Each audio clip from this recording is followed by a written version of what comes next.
ನಮಸ್ಕಾರ. ಸತ್ಯಶೋಧಕ ನ್ಯೂಸ್ಗೆ ಸ್ವಾಗತ. ರಬಕವಿ ತಹಸೀಲ್ದಾರ್ ಕಾರ್ಯಾಲಯದಲ್ಲಿ ಭಗವಾನ್ ಬುದ್ಧನ ಜಯಂತ್ಯೋತ್ಸವ ಆಚರಣೆ. ಬಾಗಲಕೋಟೆ ಜಿಲ್ಲೆಯ ರಬಕವಿ ತಾಲೂಕಿನ ತಹಸೀಲ್ದಾರ್ ಕಾರ್ಯಾಲಯದಲ್ಲಿ ಭಗವಾನ್ ಬುದ್ಧರ ಭಾವಚಿತ್ರಕ್ಕೆ ಪೂಜೆ ಸಲ್ಲಿಸಿದ ತೇರ್ದಾಳ್ ಮತಕ್ಷೇತ್ರದ ಶಾಸಕರು ಶ್ರೀ ಸಿದ್ದು ಸೋದಿ ಮತ್ತು ರಬಕವಿ ತಹಸೀಲ್ದಾರ್ ಶ್ರೀ ಗಿರೀಶ್ ಸ್ವಾದಿ ನಂತರ ಸಿಹಿ ಹಂಚಿದರು. ಬುದ್ಧನ 6ನೇ ಶತಮಾನದಲ್ಲಿ ಜನಿಸಿದರು. ಅವರಿಗೆ ಮಾನವನ ನೋವು ಮತ್ತು ಸಾವಿನ ಸಮಸ್ಯೆಗಳಿಗೆ ಉತ್ತರವನ್ನು ಕಂಡುಕೊಳ್ಳಲು ತಮ್ಮ ಜೀವನವನ್ನು ತ್ಯಜಿಸಿದರು. ಜ್ಞಾನದ ಮೂಲಕ ಅಧ್ಯಾತ್ಮದ ಜ್ಞಾನೋದಯವನ್ನು ಪಡೆದರು. ಆಸೆಯೇ ದುಃಖಕ್ಕೆ ಕಾರಣವೆಂದು ಪ್ರತಿಪಾದಿಸಿ ಜ್ಞಾನವನ್ನು ಗಳಿಸುವುದೆಂದರೆ ಧರ್ಮವೆಂದು ಮತ್ತು ಜಗತ್ತಿಗೆ ಶಾಂತಿಯನ್ನು ಸಾರಿದ ಭಗವಾನ್ ಬುದ್ಧರು ಎಂದು ಶ್ರೀ ಗಿರೀಶ್ ಸ್ವಾದಿ ಹೇಳಿದರು.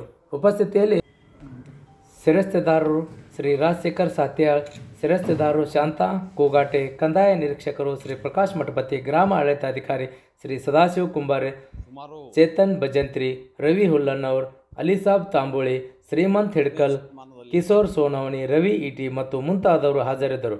ವರದಿ ಸಂಗಪ್ಪ ಪಿ ಚಿತ್ರಗಿ, ರಬಕವಿ ಬಣಟಿ. ನಿರಂತರ ಸುದ್ದಿಗಾಗಿ ನೋಡ್ತಾ ಇರಿ ಸತ್ಯಶೋಧಕ ನ್ಯೂಸ್. ಪ್ರಪಂಚಕ್ಕೆ ತಮ್ಮ ಶಿಷ್ಯರ ಮುಖಾಂತರ ತಾವು ಪ್ರಚಾರ ಮಾಡಿರ್ತಕ್ಕಂಥ ಸಂಗತಿ ಗೊತ್ತಿದೆ. ಅನೇಕ ರಾಷ್ಟ್ರಗಳಲ್ಲಿ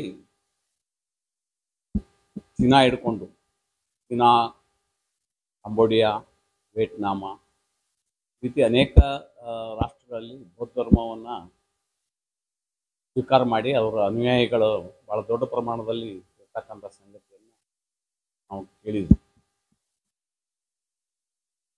ಈ ಹಿಂದೆ ವಿಷಯಕ್ಕೆ ಅನೇಕ ಮಹಾರಾಜರು, ನಮ್ಮ ದೇಶೀಯರು, ಚೋಳ ರಾಜರು ಅನೇಕ ದೇಶಗಳಲ್ಲಿ ಹೋಗಿ ತಮ್ಮ ಸಾಮ್ರಾಜ್ಯವನ್ನು ಸ್ಥಾಪನೆ ಮಾಡಿರ್ತಕ್ಕಂಥ ಇತಿಹಾಸ ಇದೆ. ಅದಕ್ಕಿಂತಲೂ ಪೂರ್ವದಲ್ಲಿ ಗೌತಮ ಬುದ್ಧರು ಆಗಿ ಹೋಗಿ ನಮ್ಮ ಜನರ ಅನೇಕ ಸಮಸ್ಯೆಗಳನ್ನು ಸರಳವಾಗಿ ತಮ್ಮ ಸಿದ್ಧಾಂತಗಳನ್ನು ಹೇಳುವುದರ ಮುಖಾಂತರ ಅವರ ಸಮಸ್ಯೆಗಳಿಗೆ ಪರಿಹಾರ ಕೊಡಿಸುವಂಥ ಕೆಲಸವನ್ನು ಗೌತಮ ಬುದ್ಧರು ಮಾಡಿದ್ದಾರೆ. ಈ ರೀತಿ ಅನ್ನೆಸರಿ ಪ್ರಪಂಚದಾದ್ಯಂತ ಬೌದ್ಧ ಧರ್ಮ ಹಬ್ಬಬೇಕಾದ್ರೆ ಹಾಗೇ ಹಬ್ಬಿಲ್ಲ. ಅವರ ವ್ಯಕ್ತಿತ್ವ, ಅವರ ಬೋಧನೆಯ ತಾಕತ್ತು, ಶಕ್ತಿ ಈ ರೀತಿ ಪ್ರಪಂಚಕ್ಕೆ ಬೌದ್ಧ ಧರ್ಮವನ್ನು ಪ್ರಚಾರ ಮಾಡುವಂಥ ಕೆಲಸ ಆಗ್ಯದ.